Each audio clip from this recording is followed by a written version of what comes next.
मळ्यात आलोय आपण. चेकिंग करायचं चाललंय. आपला गहू भिजवून 2 आठवडे झाले. सोडलाय पाण्यावर बरं का. पण गहू काय माझ्या अंदाजाने वाटा नाही मला. आलाय काढायला. ती गहूच काय वाळा ना बाबा. अवघडच विषय झाला.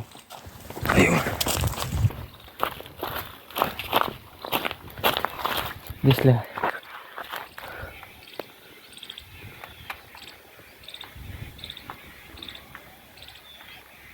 गहू काय वाळा नाही. बघू अजून तरी 1 आठवडा जाईलच. 1 आठवडा घ्यायचंच म्हणलं त्याला. 10-12 दिवस लागतातच. आणि पण आणि थोडीशी वाढून द्यावा लागेल म्हणजे मुरघासाला येईल. तर काय मोटर चालू केली ती. इथला खालचा उपळा चालू होता गेल्या वेळेस आपण भिजावलेला. ती वरल्या ह्याच्यावर जावं लागेल.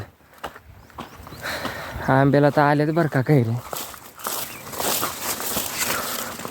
यंदा लय बेकार आंबा आहे आपल्याकडे. बेकार म्हणजे काय 2-3च झाड आहेत आपली. काय लय असे झाडं नाहीत. पण एकंदरीत मला वाटतं चांगलं येईल आहे का नाही.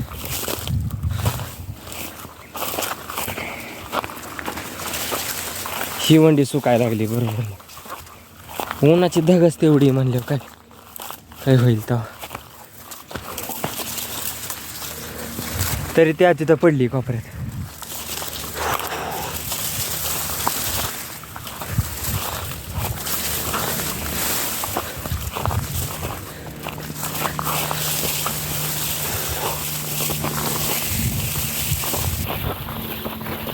अशी काम करायला दहशत लागते.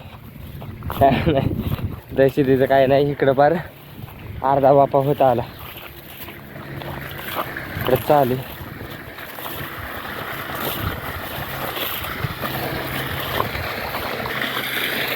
का ओके का निवेदन ओके का. ती बी वरच्यात यात आणि इकडं गहू आहे. म्हणजे तिथं खाली अर्धा एकर आहे आणि इथं वर अर्धा एकर आहे. इथं सुद्धा केला. इथं बी आणि तिथं बी. ती पुढचा कॅमेरा माझा काय झाला आहे मोबाईल पडला त्याच्यामुळं टाचला आहे. त्याच्यामुळे ती काय व्यवस्थित व्हिडिओ येत नाही. मागच्या कॅमेऱ्यानं चालला आहे. अंदाजे चाललं आहे बरं का. काय म्हणजे खालीवर होत असणार आहे. आणि तरी चलती का ना मग गाडी आपली मस्त वेळ. आता काय करतो बी जावतो लयत 3-1 तास चालवलं पाणी आणि मग जातो घरी.